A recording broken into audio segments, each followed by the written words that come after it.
अस्सलाम वालेकुम वरहमतुल्लाहि वबरकातुहू।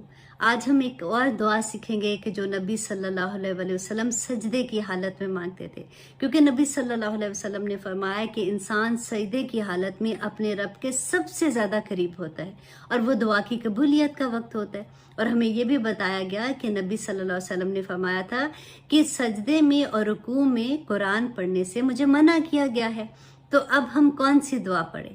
तो जब हम सजदे की हालत में होते हैं तो हम अल्लाहुम्मा की सारी दुआएं पढ़ सकते हैं।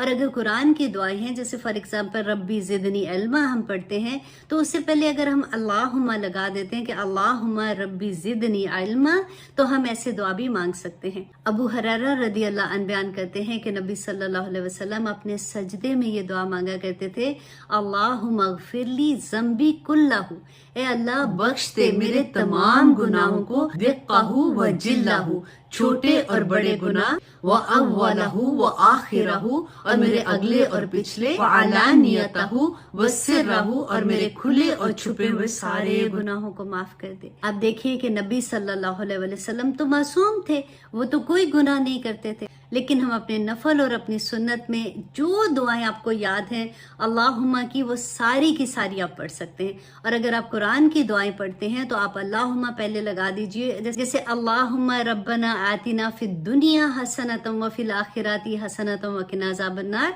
जैसे हम दुआ मांगते हैं कि रब्बना हबलना मिन अज़वाजिना, तो अगर आप इससे पहले अल्लाहुम्मा लगा दें कि अल्लाहुम्मा रब्बना हबलना मिन अज़वाजिना व ज़ुर्रियातिना कुर्रता आयुन वजअलना लिलमुत्तकीना इमामा, तो आप इस तरह से सारी दुआएं सजदे में मांग सकते हैं, क्योंकि ये ऐसा मुकाम है जिसमें हम अपने रब से सबसे ज़्यादा करीब होते हैं। अल्लाह सुब्हानहू व तआला हमें तौफीक अता करे कि हम वो सही तरीका अपनाएं जो हमारे नबी सल्लल्लाहु अलैहि वसल्लम ने हमें बताया था, और अल्लाह सुब्हानहू व तआला हमारी दुआओं को कबूल और मंजूर करे।